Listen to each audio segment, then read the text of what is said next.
I thought he was going to kiss me. Instead, he said very quietly, "Do you know what? I'm going to kill you." Nous nous attendons à ce que les tueurs aient une certaine apparence. Des monstres dans les ruelles, des étrangers dans des camionnettes, des monstres qui se cachent dans l'obscurité, pas des vedettes du hit parade, pas des champions olympiques, pas des gens avec des sourires à $1 million et des contrats de cinéma. Mais la célébrité n'est pas synonyme d'innocence. Dans certains cas, elle cache la culpabilité. Il s'agissait de noms connus de tous, des célébrités, des modèles. Et ils ont tué. Certains volontairement, certains par accident, certains avec des armes, d'autres avec des voitures, des poings ou le silence. Certains sont allés en prison, d'autres ont été libérés, mais tous ont laissé un corps derrière eux. C'est le côté de la célébrité qu'on ne vous montre pas. Pas les tapis rouges, pas de remise de prix, juste du sang, la mort, et des gens trop puissants pour tomber, jusqu'à ce qu'ils tombent. Oscar Pistorius, la chute du Blade Runner. In recent years, most of the stories written about Oscar Pistorius centered around his drive to beat the fastest runners in the world despite being born without functional legs. Well, now all anyone cares about is what drove this Olympian to shoot his girlfriend 4 times in the early hours of Valentine's Day. Il était plus qu'un athlète, il était un symbole. Oscar Pistorius, le sprinter doublement amputé qui a défié la biologie et la physique pour courir contre des athlètes olympiques valides. Surnommé Blade Runner, en raison des prothèses en fibre de carbone qui lui ont permis de franchir les lignes d'arrivée, il a été salué comme un miracle de détermination, un héros sud-africain, la preuve que rien n'est impossible. Mais derrière les médailles, les sponsors, les gros titres, se cachait un homme en pleine spirale. Le jour de la Saint-Valentin 2013, l'illusion a volé en éclats. Pistorius a prétendu qu'il s'agissait d'une erreur. Il pensait qu'un intrus s'était introduit chez lui, qu'il avait tiré 4 coups de feu à travers la porte verrouillée de la salle de bain, par peur. Mais la personne de l'autre côté n'était pas un cambrioleur. C'était Riva Steenkamp, sa petite amie. Un mannequin, une militante, touchée à la tête, à la hanche et au bras par un pistolet 9 mm, morte avant l'arrivée des secours. La police n'a pas cru à son histoire. Le public non plus, une fois que les détails sont apparus. Des rapports antérieurs de cris, de bagarres, de troubles domestiques, des antécédents d'agression. Un homme qui s'effilochait sous le poids de la célébrité et de la paranoïa. Il s'en est suivi l'un des procès les plus sensationnels de l'histoire moderne. Un spectacle mondial. Pistorius a pleuré au tribunal. Il a vomi devant les photos de l'autopsie. Il a affirmé qu'il s'agissait d'un accident tragique. Dans un premier temps, le tribunal lui a donné raison. Il a été reconnu coupable d'homicide involontaire. Il a été condamné à une peine de 5 ans seulement. Mais l'indignation de l'opinion publique a déferlé. Des appels ont été interjetés. En 2017, la Cour suprême d'appel d'Afrique du Sud a alourdi sa peine en la qualifiant de meurtre. 15 ans, avec une possibilité de libération conditionnelle en 2023. Oscar Pistorius est passé du statut d'icône à celui de détenu. L'homme qui avait un jour surpassé le doute ne pouvait pas surpasser ce qu'il avait fait. Ce n'était plus un champion, c'était un tueur. Et il n'était pas le seul à avoir perdu sa gloire. Car l'homme suivant n'a pas tiré par peur. Il a appuyé sur la gâchette, juste pour voir ce que ça faisait. Phil Spector, le bruit de la violence. Rock music producer Phil Spector was convicted Monday of second-degree murder in the shooting death of actress Lana Clarkson. Il a changé le son de la musique. Wall of Sound, des tubes qui s'imposent dans les hit-parades. Des légendes comme les Beatles et Tina Turner le considèrent comme un génie. Phil Spector n'était pas seulement un producteur, il était le producteur. Un architecte reclus de la pop qui a transformé les studios en temples et les chanteurs en icônes. Ses empreintes digitales étaient omniprésentes dans les années 1960, mais derrière la vitre insonorisée, se cachait un homme qui s'effilochait, paranoïaque, abusif, obsédé par le contrôle. Les artistes chuchotaient sur ses sautes d'humeur. Des partenaires parlèrent de menaces, de pièces fermées, d'armes chargées. Et puis, le 3 février 2003, tout l'a rattrapé. Lana Clarkson, actrice, hôtesse d'accueil, 40 ans. Elle a rencontré Spector dans un club. Quelques heures plus tard, elle a été tuée d'une balle dans la bouche à l'intérieur de son manoir, affalée dans un fauteuil, un revolver 38 à la main, mais l'histoire ne colle pas. Spector a dit à la police « Je crois que je viens de tirer sur quelqu'un ». Puis plus tard, elle a prétendu avoir embrassé l'arme. Mais les preuves médico-légales racontent une autre histoire. Les éclaboussures de sang, les résidus d'armes, l'angle de la blessure. Ce n'était pas un suicide. Il s'agissait d'une exécution. Le procès a été un véritable cirque. Des erreurs judiciaires. Des témoins célèbres. Les tabloïds se nourrissent de chaque rebondissement. Et pendant tout ce temps, Spector est resté assis. Immobile, la perruque de travers, le regard froid. En 2009, il a finalement été condamné pour meurtre au second degré. 19 ans de prison à perpétuité. Phil Spector est mort en prison en 2021. Seul. Oublié par l'industrie qu'il a contribué à bâtir. Il a transformé le chaos en symphonie. Mais à la fin, le seul son qui restait était un coup de feu. Et aussi obsédant que cela puisse être, attendez de savoir ce qui s'est passé lorsqu'une star montante d'Hollywood a pris des vacances et a tué quelqu'un avec sa voiture. Matthew Broderick, les vacances qui ont tué. En 1987, Matthew Broderick était intouchable. Tout juste sorti du film Ferris Bueller's Day Off, il était le trublion préféré des Américains. Charmant, intelligent, le type qui s'en sortait toujours. Mais cet été-là, sur une route étroite d'Irlande du Nord, la vie réelle l'a rattrapé. Broderick était en vacances avec Jennifer Grey, sa covedette, et à l'époque, sa petite amie secrète. Il roulait à travers la campagne dans une BMW de location, échappant aux paparazzi, profitant de la tranquillité. Jusqu'à ce qu'ils se trompent de voie. Ils ont percuté de plein fouet une autre voiture, tuant 2 femmes sur le coup. Anna Gallagher, 28 ans, Margaret Doherty, 63 ans, une mère et sa fille, des habitants de la région, disparus en un éclair. Broderick a été hospitalisé pour une fracture de la jambe et des côtes. Gray a souffert d'une entorse cervicale, mais l'attention s'est rapidement portée sur la responsabilité de l'accident. Il a dit qu'il ne se souvenait pas de l'accident, qu'il s'agissait d'un flou, un accident. La police l'a accusé d'avoir causé la mort en conduisant de manière dangereuse, un délit grave qui aurait pu lui valoir des années derrière les barreaux. Mais au tribunal, l'accusation a été réduite. Il a payé une amende de 175 $. C'est tout. Pas de prison, pas de mise à l'épreuve, pas d'explication publique. Juste le silence, un retour à Hollywood, et une carrière qui ne s'est jamais arrêtée. Les familles sont dévastées. Elles ont parlé de gifles, elles attendaient des excuses, une reconnaissance. Il n'est jamais vraiment venu. Broderick est passé à autre chose. Il a tourné d'autres films. Il est resté célèbre. Mais Anna et Margaret, elles n'ont pas eu de suite, ni de seconde chance. Juste une concession dans un cimetière et une note de bas de page dans l'histoire d'une célébrité. Et tandis que le passé de Broderick était discrètement enterré, l'affaire suivante a fait les gros titres. Parce que l'homme suivant n'était pas dans une voiture. Il était dans son manoir avec un fusil de chasse, un coéquipier et une couverture qui s'est déroulée comme un mauvais manuel de jeu. Jason Williams, le tir qui n'était pas dans le jeu.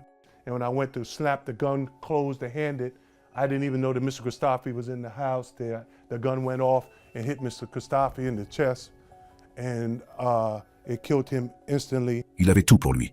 All-star de la NBA, attaquant de puissance pour les Nets du New Jersey, un contrat de 90 millions $, charisme, charme, publicité. Jason Williams n'était pas seulement un joueur, c'était une franchise. Et en dehors du terrain, il aimait tout autant les projecteurs. Les fêtes, des hôtels particuliers, des armes, beaucoup d'armes. Puis vint la nuit du 14 février 2002. Williams recevait des amis dans sa propriété du New Jersey. L'un d'entre eux était Kostas Gus Christofi, un chauffeur de limousine de 55 ans engagé pour ramener les invités chez eux. Silencieux, professionnel, totalement inconscient du fait qu'il ne quitterait jamais la maison vivant. À un moment donné, Williams a décidé de se montrer. Il a pris un fusil de chasse. Il a prétendu qu'il n'était pas chargé. Il l'a pointé sur Christofi et il a appuyé sur la gâchette. L'explosion a déchiré la poitrine de Christofi, l'a tué instantanément. Ce qui a suivi n'était ni un choc ni un remords. Il s'agissait de limiter les dégâts. Williams a ordonné à ses amis de mentir. Il a essuyé l'arme. Il a déplacé le corps. Il a essayé de faire passer la scène pour un accident. Mais la vérité a éclaté. Les témoins ont craqué. La dissimulation s'est effondrée. L'affaire a traîné pendant des années. Procès en première instance, appel, retard. Williams est resté sous les feux de la rampe, écrivant ses mémoires, apparaissant dans des talk-shows, prêchant la rédemption. Mais la justice l'a rattrapé. En 2010, il a été condamné à 5 ans de prison. Il a purgé 18 mois. Aujourd'hui, il parle de seconde chance, du pardon. Mais cela ne ramène pas Gus Christofi. Williams a gagné des millions en jouant au basket, mais le tir qui a défini sa vie n'était pas sur le terrain. Et si vous pensez que c'est troublant, attendez d'entendre parler du prochain homme, parce qu'il a fait de la boxe un empire, et il a battu un homme à mort bien avant qu'il ne gagne son premier $. Don King, le chaos qui n'était pas sur le ring. Avant les combats à $1 million, avant les cheveux emblématiques et les accords avec Muhammad Ali et Mike Tyson, Don King n'était qu'un homme comme les autres dans les rues de Cleveland. Et ces rues étaient rouges. En 1966, King n'était pas un promoteur de boxe. C'était un coureur de chiffres, un arnaqueur de rue avec des dettes à recouvrer et une réputation à préserver. Un jour, il fait face à un homme nommé Sam Garrett, un employé qui lui doit $600. Ce n'était pas une négociation, c'était une exécution. Des témoins affirment que King a poursuivi Garrett dans la rue. Il l'a coincé, l'a piétiné à mort sur le trottoir, avec ses pieds nus, devant les voisins. En plein jour, la police est arrivée et a trouvé le crâne de Garrett enfoncé, son corps brisé. Don King a été accusé de meurtre au second degré, mais il avait un bon avocat. Il a plaidé l'homicide involontaire. Il a prétendu qu'il s'agissait de légitime défense. Il a passé un peu moins de 4 ans en prison. Et quand il est sorti, sa vraie carrière a commencé. Il a gravi les échelons de la boxe en faisant rapidement la promotion de Rumble in the Jungle, Thrilla in Manila, bâtissant une fortune sur les points de légende. Il sourit aux caméras. Il a conclu des accords par poignée de main. Il a côtoyé des présidents. Mais le sang n'a jamais quitté son passé. 2 personnes sont mortes entre les mains de Don King. Oui, 2. Des années plus tôt, il avait abattu un homme qui tentait de cambrioler l'une de ses maisons de jeu. Ce meurtre a été jugé et justifié. La mort de Garrett? Pas si propre. Mais la boxe a pardonné, le monde a oublié. Et Don King a ri jusqu'à la banque. Il a fait de la violence une marque. Et si cela ne vous refroidit pas, la prochaine affaire le fera. Parce que la femme qui a tué n'était pas un gangster ou un escroc. C'était une pop star, un modèle. Et l'accident qu'elle a provoqué a détruit une famille. Brandy Norwood, l'accident qui a brisé une vie. Elle était l'enfant chéri de l'Amérique. Une artiste R&B vendue en platine. La star de sa propre sitcom à succès, Moesha. Le visage des poupées Barbie et des films Disney. Brandy Norwood n'était pas seulement célèbre, elle était adorée. Mais le 30 décembre 2006, cette image a volé en éclats. Brandy conduisait sa Land Rover sur l'autoroute 405 à Los Angeles. C'est la mi-journée. La circulation est dense. C'est normal. Jusqu'à ce qu'elle ne remarque pas les voitures qui ralentissaient devant elle. Elle a percuté l'arrière d'une Toyota Corolla.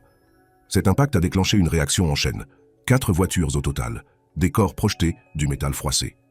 Dans la voiture de devant, Awatef Aboudi-Hadj, 38 ans, épouse et mère de 2 enfants, a été grièvement blessée. Elle est décédée le lendemain des suites de ses blessures. La cause? L'inattention de Brandy. Pas de drogue, pas d'alcool, pas de téléphone portable. Juste un moment d'inattention, qui a mis fin à une vie. La police a enquêté. Des poursuites ont été envisagées, mais en fin de compte, aucune procédure pénale n'a été engagée. Au lieu de cela, Brandy a dû faire face à de multiples poursuites civiles. Elle s'est arrangée à l'amiable. Elle a payé des millions de dollars de dommages et intérêts. Mais pas de procès, pas de verdict, pas de culpabilité formelle. Juste des gros titres et le silence. Brandy a disparu des projecteurs pendant un certain temps. Lorsqu'elle est revenue, elle a évité les questions sur l'accident. Lors d'interviews, elle a parlé de son pire cauchemar. Elle a dit qu'elle priait tous les jours pour la famille de la victime. Mais les prières ne ressuscitent pas les morts. Et pour la famille d'Awatef Aboudi-Hadj, la douleur ne s'est jamais apaisée. Parce que même lorsqu'un tueur ne veut pas tuer, quelqu'un meurt quand même. Et si l'affaire de Brandy était accidentelle, la suivante est tout autre. L'homme qui allait être jugé? Il se tenait devant un jury avec un meurtre sur son casier judiciaire et des albums de platine sur les étagères. Car avant d'être une légende, Snoop Dogg a été accusé d'avoir appuyé sur la gâchette. Snoop Dogg, Murder Was the Case. If Malik would have waited another second, I might not be here doing an interview with you right now. If he would have waited another half a second, I might have a hole in my head. He might have a hole in his head. He might have a hole in his arm. You never know. Bien avant d'être le beau parleur, le fumeur d'herbe, le visage familial des publicités et des livres de cuisine avec Martha Stewart. Snoop Dogg était sur le point d'être condamné pour meurtre. C'était en 1993. Il venait d'exploser sur la scène avec Doggy Style, son premier album qui a redéfini le rap de la côte ouest. Mais derrière les séances de studio et les vidéos musicales, une véritable violence se préparait. Une nuit à Los Angeles, Snoop et son garde du corps, McKinley Lee, ont eu une altercation avec un membre d'un gang rival, Philip Woldemariam. Des mots ont été échangés. La tension est montée d'un cran. Et dans le chaos, quelqu'un a sorti une arme. Woldemariam a été abattu. Snoop a été accusé de meurtre au premier degré. Le procès a pris une ampleur considérable. Des caméras à l'extérieur de la salle d'audience, des manifestants, des fans, une frénésie médiatique. L'accusation a affirmé que Snoop avait attiré Woldemariam vers sa mort. Il ne s'agissait pas de légitime défense, mais d'un acte prémédité. Snoop a tout nié. Il a dit qu'il essayait de s'enfuir, que son garde du corps avait agi par instinct, que c'était la rue, pas un coup monté. Et en 1996, après des années de procès, il a été acquitté, libre de marcher, libre de rapper, libre de construire un empire, mais l'ombre ne l'a jamais complètement quitté. Snoop a transformé son expérience en musique. Son titre « Murder Was the Case » n'a pas seulement été un succès, c'était une autobiographie. Il s'est penché sur son personnage, il s'est réinventé. Il a survécu là où d'autres se sont effondrés. Aujourd'hui, Snoop est une marque, un magnat, un poids lourd de la culture pop. Mais une fois, il est passé à quelques centimètres de la prison à vie. Et pendant qu'il s'en sortait, un autre homme s'est retrouvé derrière les barreaux. Parce que la star de The Shield ne jouait plus un flic à la télé. Il était sur le point de devenir le principal suspect d'un meurtre réel. Michael Jace, le flic qui ne pouvait pas cacher le crime. À l'écran, il était le gentil, une boussole morale dans le monde corrompu de The Shield, un flic qui croyait en la justice, même lorsqu'il était entouré de ténèbres. Mais en dehors de l'écran, Michael Jace s'effilochait. Problèmes d'argent, des problèmes de mariage, un tempérament qui couvait sous la surface. Et le 19 mai 2014, tout a éclaté. Ce soir-là, Jace et sa femme April se sont disputés. Ce n'était pas la première. Mais celle-ci a pris une tournure violente et mortelle. Leurs 2 fils, âgés de 8 et 10 ans, étaient dans la maison. Ils ont tout entendu. Et puis, ils ont entendu les coups de feu. April Jace, mère, conseillère, athlète, a reçu 3 balles dans les jambes, comme dans une exécution. Jace a déclaré plus tard à la police qu'il voulait qu'elle ressente de la douleur, qu'elle souffre. Elle s'est vidée de son sang devant ses enfants. Puis, dans une tournure surréaliste, Jace a appelé lui-même le 911, calme, presque poli. « J'ai tiré sur ma femme », a-t-il dit. « Je ne suis pas armé. J'attends la police. » Il n'a pas couru. Il n'a pas résisté. Il a simplement attendu. Au procès, il a prétendu que ce n'était pas prémédité, qu'il était en colère, qu'il avait craqué. Mais personne n'a cru qu'il s'agissait d'un accident. Le jury l'a reconnu coupable de meurtre au second degré. Il a été condamné à une peine allant de 40 ans à la perpétuité. La salle d'audience est silencieuse. Les enfants, désormais orphelins, étaient assis dans les décombres de ce que leur père avait fait. Michael Jace a joué le rôle d'un flic, mais les seuls barreaux qu'il voit maintenant sont ceux de sa cellule. Et si vous pensez que c'est la transformation la plus tragique de cette liste, attendez. Car le personnage suivant n'était pas un homme de main fictif, c'était une icône punk. Et son histoire s'est terminée avec de l'héroïne, du sang et la femme qu'il disait aimer. Sid Vicious, amour, héroïne et couteau. Il n'était pas connu pour son talent, il était connu pour son chaos. Sid Vicious, bassiste des Sex Pistols, le groupe le plus célèbre de l'histoire du punk, cheveux hérissés, des lèvres hargneuses, une overdose ambulante avec une guitare basse. Mais ce qui avait commencé comme une rébellion s'est transformé en quelque chose de plus sombre. Tout s'est joué dans la chambre 100 de l'hôtel Chelsea de New York, le 12 octobre 1978. Nancy Spungen, la petite amie de Sid, sa partenaire de drogue, son tout, est retrouvée morte sur le sol de la salle de bain. Un seul coup de couteau dans l'abdomen. Du sang partout. Sid est accusé de meurtre au second degré. Il a dit qu'il ne se souvenait pas de ce qui s'était passé. Il était trop défoncé, trop dans les vapes. Un instant, il se battait. L'instant d'après, elle était morte. La presse s'est déchaînée. Le punk avait toujours flirté avec la mort. Maintenant, il en était imprégné. Une caution a été versée. Sid est libéré. Mais la spirale ne fait que se resserrer. 4 mois plus tard, avant le début du procès, Sid Vicious meurt d'une overdose d'héroïne lors d'une soirée. 21 ans. À ses côtés, une note censée avoir été écrite plus tôt. Nous avions un pacte de mort, et je dois respecter ma part du marché. Nous ne saurons jamais s'il s'agit d'un meurtre ou d'un accident tragique. Mais une chose est claire, Sid ne s'est pas seulement détruit, il a emporté quelqu'un avec lui. Et si vous pensez qu'il s'agit d'une tragédie punk unique, détrompez-vous. En effet, la prochaine histoire concerne une autre transformation célèbre. Non pas d'artiste à tueur, mais d'athlète à icône. Et un accident mortel qui a tout changé. Caitlyn Jenner, l'accident derrière les gros titres. Avant les couvertures de magazines, avant les interviews de coming out, avant qu'elle ne devienne un symbole mondial de la visibilité des transgenres, Caitlyn Jenner était Bruce Jenner, médaillé d'or olympique, un héros américain, star de la télé-réalité. Mais en février 2015, elle est devenue autre chose, une conductrice dans un accident mortel. L'accident s'est produit sur l'autoroute de la côte Pacifique. Jenner était au volant d'une Cadillac Escalade, tractant une remorque. La circulation était dense, la route était sinueuse, et pour des raisons encore discutées, Jenner a embouti une Lexus, la poussant dans le sens inverse de la circulation. La Lexus a été heurtée de plein fouet par un Hummer. À l'intérieur de la Lexus se trouvait Kim Howe, 69 ans. Elle est morte sur le coup. La police a ouvert une enquête. On a parlé d'excès de vitesse, de distraction. Jenner n'envoyait pas de SMS. Elle n'était pas ivre. Mais elle remorquait une lourde charge et conduisait trop vite pour les conditions. Des accusations d'homicide involontaire ont été envisagées, mais elles n'ont jamais été retenues. Au lieu de cela, Jenner a dû faire face à des poursuites civiles. Plusieurs. Elle les a réglées discrètement. Pas d'aveu de culpabilité, pas de condamnation pénale, juste des gros titres. Et de l'indignation. Pour ses partisans, elle était courageuse. Pour ses détracteurs, elle était protégée par la célébrité, protégée par des avocats intouchables. Plus tard, Jenner a qualifié l'accident de terrible. Elle a dit qu'elle priait pour la famille de Kim Howe. Mais une vérité demeure. Une femme est morte. Et personne n'a été tenu pour pénalement responsable. La célébrité n'a pas seulement atténué le choc, elle l'a effacé.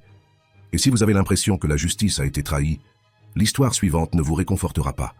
Car l'homme que vous allez rencontrer est passé de star de sitcom à un homme accusé de meurtre de sang-froid. Robert Blake, l'arme dans la boîte à gants. Il jouait les durs à cuire, des flics, des détectives, des héros au caractère bien trempé. Robert Blake avait un visage taillé pour le noir et une voix faite pour les drames judiciaires. De Barretta à de sang-froid, il a passé des décennies à l'écran à résoudre des crimes, jusqu'à ce qu'il devienne le principal suspect dans l'un d'eux. 4 mai 2001. Los Angeles. Blake et sa femme, Bonnie Lee Bakley, ont dîné dans un restaurant italien confortable. Ils sont partis. Ils ont marché jusqu'à leur voiture garée. Elle est montée. Il a dit qu'il avait oublié son arme à l'intérieur. Il est retourné au restaurant. Quand il est revenu, elle était morte. Une balle dans la tête, 2 fois, toujours assise sur le siège passager. Blake a dit à la police qu'il n'avait rien à voir avec ça, que quelqu'un devait l'attendre, que peut-être son passé louche, fraude, ex-amant, mauvaises affaires, l'avait rattrapé. Mais l'arme qui l'a tué, trouvée dans une benne à ordures à proximité. Non enregistrée, froid, propre. Et bien que l'arme de Blake ne soit pas l'arme du crime, son histoire avait des failles. Des témoins ont affirmé qu'il avait essayé d'engager quelqu'un pour la tuer, qu'il la détestait, que leur mariage était toxique depuis le premier jour. Le procès a été explosif. Les affaires de meurtre de célébrités le sont toujours. Et en 2005, Blake a été déclaré non coupable. Mais l'affaire civile ne s'est pas déroulée de la même manière. Un jury a statué qu'il était responsable de sa mort injustifiée. Il a été condamné à payer 30 millions de dollars. Il a déposé le bilan. Il a sombré dans l'obscurité et est mort en 2023. À ce jour, personne d'autre n'a été accusé du meurtre de Bonnie Lee Bakley. Le tueur s'est éloigné de cette voiture. Et peut-être Robert Blake aussi. Mais si sa culpabilité a été débattue, les crimes de l'homme suivant ne l'ont pas été. Car l'histoire suivante n'est pas une histoire de chuchotement ou de dissimulation. Il s'agit d'une star du football qui est passée du Super Bowl à une lettre de suicide et qui a laissé des cadavres entre les deux. Aaron Hernandez. Touchdowns, tatouages et un corps dans la boue. Il avait tout pour lui. Des bagues de Super Bowl à portée de main. Un contrat de 40 millions de dollars. Une place dans l'équipe des New England Patriots aux côtés de Tom Brady. Aaron Hernandez n'était pas seulement une star de la NFL, il était l'avenir. Un tight end avec des mains comme de la colle et une vitesse qui écrasait les défenses. Mais sous le casque, il y avait quelque chose de pourri. Et cela a commencé bien avant les gros titres. Des liens avec des gangs, bagarres, des armes. Des murmures de violence qui l'ont suivi de la Floride à Foxborough. Mais les Patriots ont détourné le regard. La Ligue aussi. Tant qu'il marquait, personne ne posait de questions. Jusqu'en juin 2013. Le corps d'Odin Lloyd a été retrouvé dans une gravière près du manoir d'Hernandez, abattu de 6 balles, comme dans une exécution. Il sortait avec la sœur de la fiancée d'Hernandez. Ils avaient fait la fête ensemble quelques jours auparavant. Maintenant, il était mort. Les vidéos de sécurité ont montré Hernandez avec une arme. Les traces de pneus correspondent à sa voiture de location. Les douilles de balles, les vêtements, les textos, tout le désignait. Et lorsque la police a perquisitionné son domicile, elle n'a pas seulement trouvé des preuves. Ils ont trouvé le vrai Aaron Hernandez. Un homme avec un arsenal secret. Des systèmes de surveillance. Destruction de preuves. Mensonge sur mensonge. Il a été arrêté. Lâché par les Patriotes. Jugé. Et condamné. Perpétuité sans possibilité de libération conditionnelle. Mais l'histoire ne s'est pas arrêtée là. Car pendant qu'il était derrière les barreaux, Hernandez a été accusé d'un autre double meurtre datant de 2012. Fusillade au volant. Dispute autour d'un verre renversé. Il s'est défait de ces accusations. Et puis, il s'est pendu dans sa cellule en 2017, quelques jours après avoir été acquitté dans la seconde affaire, quelques heures après avoir appelé sa fiancée, à côté de son corps, des versets bibliques, une note, un dernier rebondissement. Un homme qui avait tout, la gloire, la richesse, le pouvoir, et qui a toujours choisi la violence. Hernandez n'était pas un exemple à suivre, il était une bombe à retardement. Et si son histoire ressemblait à une déchéance, la suivante est une pure folie. Parce que le prochain homme n'a pas tué avec une arme à feu ou un couteau. Il est monté dans une voiture, ivre, et a déchiré une vie en deux. Vince Neil, Fast Car, Dead Friends and No Consequence. Il était la voix de l'excès, le chanteur de Mötley Crüe, cheveux décoiffés, pantalon de cuir collé à la peau, une bouteille dans une main et le chaos dans l'autre. Vince Neil était le son des années 80, bruyant, sauvage et complètement incontrôlable. Mais un soir de 1984, ce chaos est devenu mortel. Neil s'est mis au volant de sa Ford Pantera rouge de 72 ans. Il avait bu. Il avait beaucoup bu. Nicholas Razzle Dingley, le batteur de Hanoi Rocks, un autre groupe de rock en pleine ascension, était au volant. Ils allaient chercher de l'alcool. Ils ne sont jamais revenus. Neil a perdu le contrôle de son véhicule, a fait une embardée dans la circulation venant en sens inverse et a percuté de plein fouet une autre voiture. L'impact a été brutal. Dingley a été tué sur le coup. Les passagers de l'autre véhicule ont subi des lésions cérébrales et de graves blessures. Ce n'était pas seulement un accident, c'était un massacre. Le taux d'alcoolémie de Neil était près de 2 fois supérieur à la limite légale. Il a été arrêté, accusé d'homicide involontaire et de conduite en état d'ivresse. La sentence ? 30 jours de prison. Il en a purgé 15. Il a payé des amendes, a effectué des travaux d'intérêt général, a sorti une chanson hommage et était reparti en tournée. Razzle est resté mort. Les autres victimes ont passé des années en cure de désintoxication. Et Vince ? Il a continué à chanter. C'était l'ultime échappatoire pour une rockstar. Tuer un homme, payer les frais et sortir de l'autre côté avec une carrière intacte. L'accident ne l'a pas ruiné, il l'a défini. Mais des décennies avant que Vince Neil ne chante sa première note, une autre star est tombée encore plus bas. Une icône du cinéma muet, une légende de la comédie, accusée d'une chose si vile qu'elle a failli détruire Hollywood lui-même. Fatty Arbuckle, la chute du premier géant d'Hollywood. Avant Chaplin, avant Keaton, avant toute star de cinéma moderne, il y avait Roscoe Fatty Arbuckle. Il était le roi de la comédie muette, l'un des acteurs les mieux payés au monde. Un nom connu de tous avant même que la plupart des foyers n'aient l'électricité. Mais en 1921, sa célébrité a explosé, et le corps au centre de tout cela était Virginia Rappe. C'était une actrice, jeune, ambitieuse, elle espérait faire son entrée dans le monde du cinéma. Elle a assisté à une fête dans la suite d'Arbuckle à l'hôtel St. Francis à San Francisco. L'alcool coule à flot, la musique joue, les portes se ferment. Ce qui s'est passé ensuite dépend de la personne à qui l'on s'adresse. Mais en quelques heures, Virginia hurlait de douleur. Elle est morte quelques jours plus tard de blessures internes, rupture de la vessie, péritonite. Les chuchotements se sont transformés en gros titres. Arbuckle l'avait agressée, l'avait écrasée, qu'il avait utilisé une bouteille de Coca-Cola, qu'il avait ri alors qu'elle se tordait sur le sol. Rien de tout cela n'a été prouvé. Mais rien de tout cela n'avait d'importance. Il a été arrêté, accusé d'homicide involontaire. La presse s'est déchaînée. Les manifestants ont envahi les salles de cinéma. Ses films sont retirés. Son nom est inscrit sur la liste noire. Le procès, un cirque. 3, en fait. Les 2 premiers se sont terminés par des jurys suspendus. Le 3e l'a finalement acquitté, avec des excuses écrites du jury pour le cauchemar qu'il avait enduré. Mais il était trop tard. Sa carrière était terminée. Sa réputation était ruinée. Il a essayé de réaliser des films sous des pseudonymes. Il essaya de jouer à nouveau la comédie. Rien n'y fait. Il meurt en 1933 d'une crise cardiaque. Hollywood l'a oublié. Mais on ne s'est jamais beaucoup souvenu de Virginia. Et si cela ressemble à la fin d'une tragédie, il y a encore une histoire à raconter.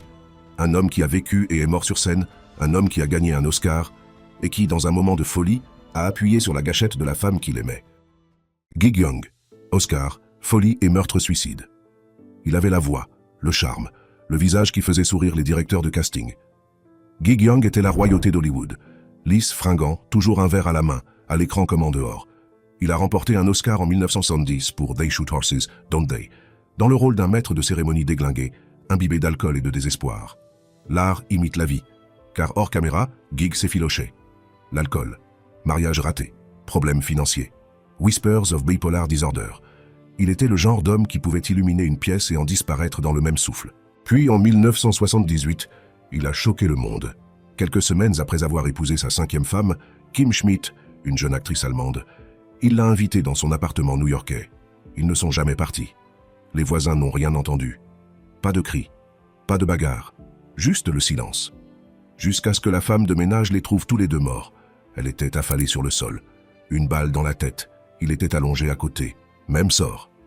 L'arme a été trouvée dans la main de Gig. Il n'y avait pas de note, pas d'explication. Juste un nombre de cadavres et un homme qui avait tout, la célébrité, l'argent, l'amour, et qui a tout fini par une balle. La police a conclu à un meurtre-suicide. Hollywood est stupéfait, mais pas surpris. Car les signes avant-coureurs ont toujours été là. Des sourires trop larges, des performances trop brutes, un homme jouant son propre rôle et perdant la main. Et avec ce dernier plan, le rideau est tombé. Mais Gig Young n'était pas seul. Il était l'un des nombreux autres. Une galerie de célébrités, de richesses et de violences impensables. Car malgré toute leur fortune, il ne s'agissait pas d'accidents de parcours, mais de schémas. Ce qui nous amène à la question que nous nous posons tous. Que se passe-t-il lorsque les projecteurs brûlent trop fort et qu'il n'y a nulle part où se cacher ?